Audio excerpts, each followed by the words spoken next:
Et on vous parle sur France 24 d'économie avec Karina Chabour. Bonjour Karina. Bonjour Elisabeth. Direction tout d'abord l'Irlande, où le gouvernement doit donc dévoiler aujourd'hui son budget, un budget d'austérité, le deuxième en 2 ans. Le deuxième, depuis que l'Irlande a été sauvée par l'Union européenne et le FMI. En échange du prêt de 67 milliards d'euros, le pays a dû accepter de réduire brutalement son déficit public de 30 à 11% de la richesse nationale. Résultat, l'économie s'est redressée, mais dans la population, la cure d'austérité passe de plus en plus mal. Le reportage de notre correspondant à Dublin, Hervé Amoric. Les manifestations comme celle-ci sont devenues monnaie courante. Selon le dernier sondage, la majorité des Irlandais craint de ne plus pouvoir faire face à ses obligations financières, une fois que le gouvernement aura appliqué une correction budgétaire de 3,5 milliards d'euros. Il s'agit pour les 2/3 du montant de réduction des dépenses et pour 1/3 de hausse de taxes. Les gens en ont assez, ils voudraient que les riches payent plus. Mais le gouvernement n'augmente pas l'impôt sur le revenu parce qu'il ne veut pas pousser les gens à travailler moins. En première ligne, les retraités et les bas salaires. Leurs cotisations sociales sont en hausse et toutes les formes d'aide en baisse.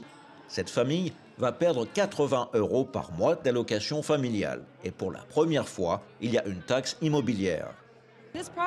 Cette taxe immobilière va ajouter de 400 à 600 € à nos factures annuelles, des sommes que les gens n'ont pas.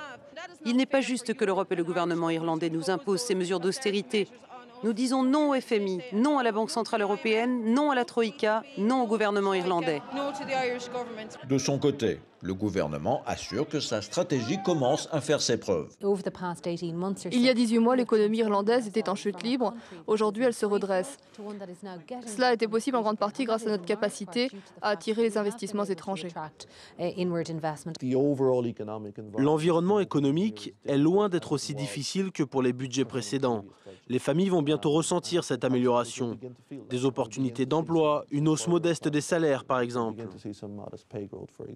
Mais depuis la mise en œuvre du plan d'austérité, le taux de chômage a grimpé à 15%. C'est désormais le problème majeur.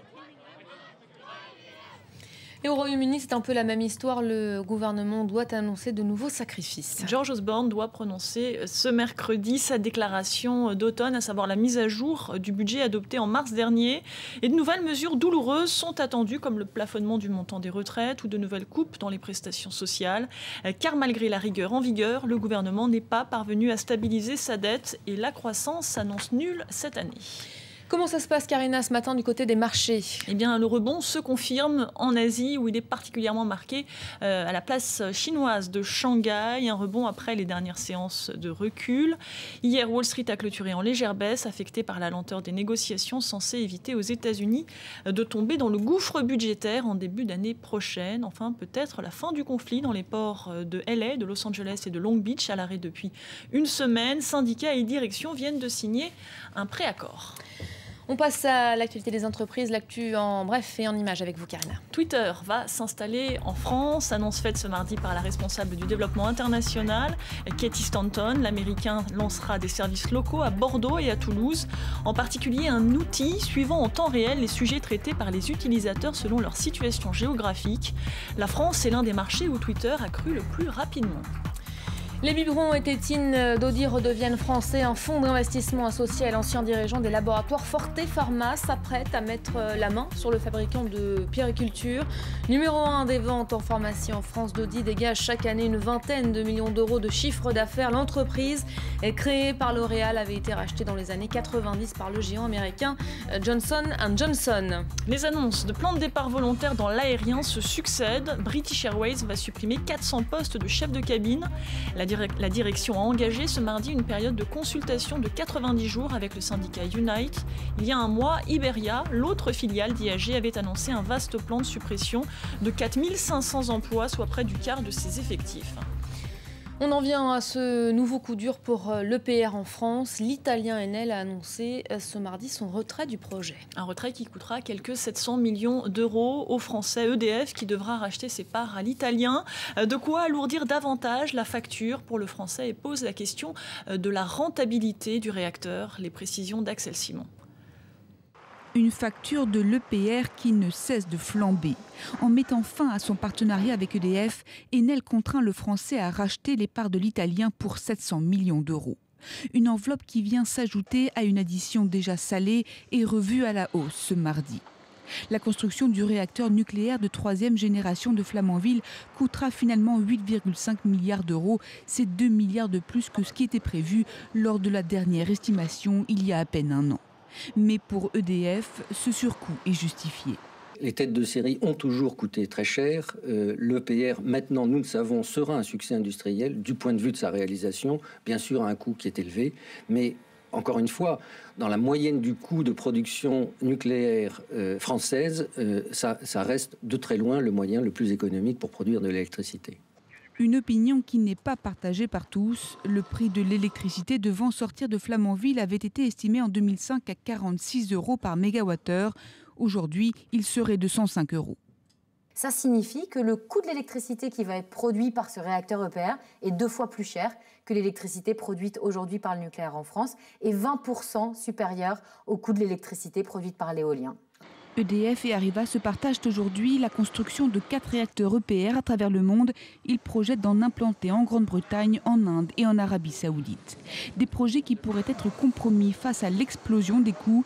Les 2 leaders français sont concurrencés par des projets alternatifs à l'EPR, proposés notamment par les Coréens, moins coûteux et plus petits.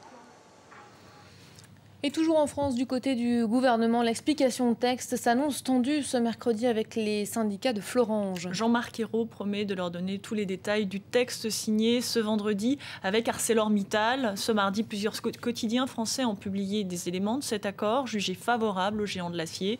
Moins d'un tiers des 180 millions d'euros annoncés pour Florange concerneraient des investissements stratégiques. Les hauts fourneaux seront arrêtés au printemps prochain. Quant aux 629 salariés, pas de plan social, mais des reclassements et des départs à la retraite anticipés. Et dans ce contexte, on en sait d'ailleurs un peu plus, Karina, sur l'option écartée de la nationalisation. Le quotidien lorrain affirme ce matin que 2 poids lourds étaient prêts à reprendre Florange, le belge CMI et le russe Severstal, une information qui pourrait fragiliser la position de Jean-Marc Ayrault, hostile à une nationalisation, et à l'inverse conforterait celle d'Arnaud Montebourg. Pour finir, la Chine rattrapée à son tour, elle aussi par l'austérité, c'est le budget fleur qui en fait les frais. Le nouveau numéro 1 chinois, Xi Jinping, s'est engagé, vous le savez, à lutter contre la corruption au sommet de l'État. Il s'en prend aussi aux dépenses inutiles. En particulier, il a interdit les bouquets de fleurs lors des réunions ministérielles, trop ostentatoires à son goût. Pas interdit mais limité, les conférences de presse et les cérémonies officielles. Voilà, pour une déco donc un peu plus subtile peut-être à l'avenir. Merci beaucoup Karina, c'était le Journal de l'économie. Vous retrouvez dans quelques instants Hélène Drouet pour une toute nouvelle édition. À tout de suite.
Oser vaincre, ensemble, les 7 et 8 décembre 2012. Faites un don au 3637 ou sur téléthon.fr.